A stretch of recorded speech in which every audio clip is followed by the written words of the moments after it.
Yang Mulia Presiden Majelis Umum PBB, Yang Mulia Sekretaris Jenderal PBB, Yang Mulia para pemimpin negara-negara anggota PBB, tahun ini genap 75 tahun usia PBB.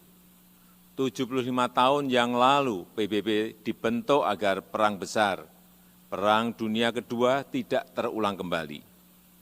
75 tahun yang lalu PBB dibentuk agar dunia bisa lebih damai, stabil dan sejahtera. Karena perang tidak akan menguntungkan siapapun. Tidak ada artinya sebuah kemenangan dirayakan di tengah kehancuran. Tidak ada artinya menjadi kekuatan ekonomi terbesar di tengah dunia yang tenggelam. Pimpinan sidang yang terhormat, di usia PBB yang ke-75 ini, kita patut bertanya, apakah dunia yang kita impikan tersebut sudah tercapai? Saya kira jawaban kita sama, belum. Konflik masih terjadi di berbagai belahan dunia.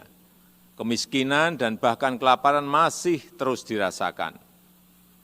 Prinsip-prinsip piagam PBB dan hukum internasional kerap tidak diindahkan, termasuk penghormatan terhadap kedaulatan dan integritas wilayah. Kita semua prihatin melihat situasi ini. Keprihatinan kita menjadi semakin besar di saat pandemi COVID-19 ini. Di saat seharusnya kita semua bersatu padu, bekerja sama melawan pandemi, yang justru kita lihat adalah masih terjadinya perpecahan dan rivalitas yang semakin menajam. Padahal kita seharusnya bersatu padu, selalu menggunakan pendekatan win-win pada hubungan antar negara yang saling menguntungkan. Kita tahu dampak pandemi ini sangat luar biasa, baik dari sisi kesehatan maupun sosial ekonomi. Kita juga paham virus ini tidak mengenal batas negara. No one is safe until everyone is. Jika perpecahan dan rivalitas terus terjadi, maka saya khawatir pijakan bagi stabilitas dan perdamaian yang lestari akan goyah atau bahkan akan sirna. Dunia yang damai, stabil dan sejahtera semakin sulit diwujudkan. Yang Mulia, tahun ini Indonesia juga merayakan kemerdekaan yang ke-75 tahun. Dan sudah menjadi tekad kami, Indonesia terus berkontribusi bagi perdamaian dunia sesuai amanah konstitusi. Indonesia akan terus memainkan peran sebagai bridge builder, sebagai bagian dari solusi. Secara konsisten, komitmen ini terus dijalankan Indonesia, termasuk saat Indonesia duduk sebagai anggota Dewan Keamanan PBB. Spirit kerjasama akan selalu dikedepankan Indonesia, spirit yang menguntungkan semua pihak tanpa meninggalkan satu negara pun. No one, no country should be left behind.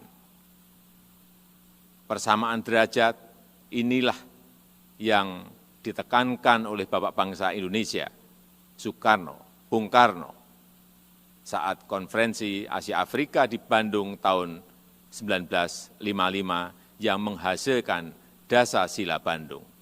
Hingga kini prinsip Dasar-Sila Bandung masih sangat relevan termasuk penyelesaian perselisihan secara damai, pemajuan kerjasama, dan penghormatan terhadap hukum internasional.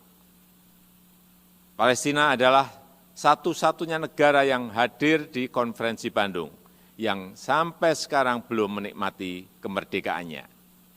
Indonesia terus konsisten memberikan dukungan bagi Palestina untuk mendapatkan hak-haknya. Di kawasan kami sendiri, bersama negara-negara ASEAN lainnya, Indonesia terus menjaga Asia Tenggara sebagai kawasan yang damai, stabil, dan sejahtera. Pada hari jadinya yang ke-53, 8 Agustus 2020 yang lalu, ASEAN kembali menegaskan komitmennya untuk terus menjaga perdamaian dan stabilitas kawasan. Spirit kerjasama dan perdamaian inilah yang kemudian didorong Indonesia ke kawasan yang lebih luas, kawasan Indo-Pasifik melalui ASEAN Outlook on the Indo-Pacific. Yang mulia, melihat situasi dunia saat ini, izinkan saya menyampaikan beberapa pemikiran. Yang pertama, PBB harus senantiasa berbenah diri, melakukan reformasi, revitalisasi, dan efisiensi. PBB harus dapat membuktikan bahwa multilateralism delivers, termasuk pada saat terjadinya krisis. PBB harus lebih responsif dan efektif dalam menyelesaikan berbagai tantangan global.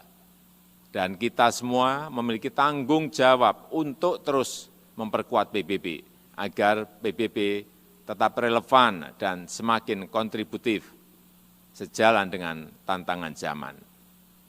PBB bukanlah sekedar sebuah gedung di kota New York, tapi sebuah cita-cita dan komitmen bersama seluruh bangsa untuk mencapai perdamaian dunia dan kesejahteraan bagi generasi penerus. Indonesia memiliki keyakinan yang tidak tergoyahkan terhadap PBB dan multilateralisme.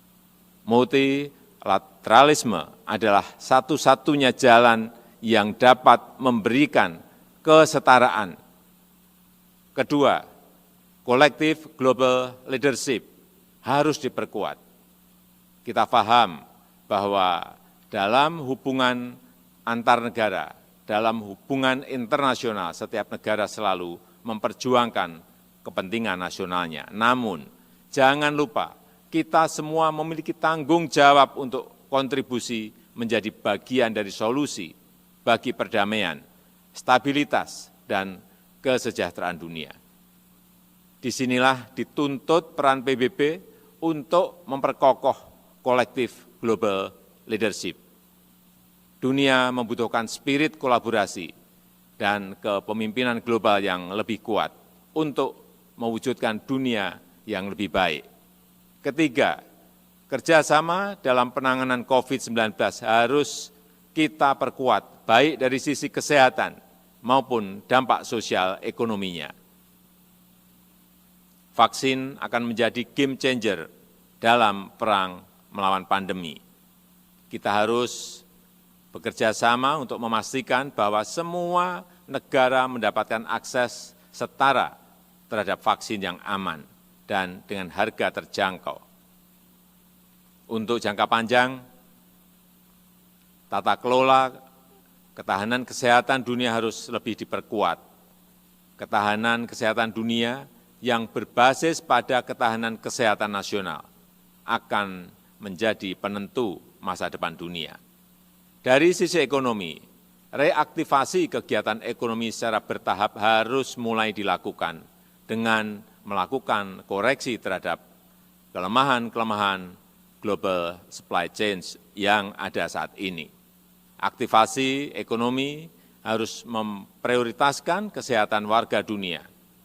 Dunia yang sehat, dunia yang produktif harus menjadi prioritas kita.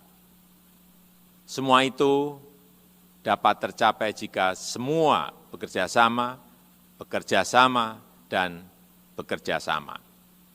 Mari kita memperkuat komitmen dan konsisten menjalankan komitmen untuk selalu bekerja sama.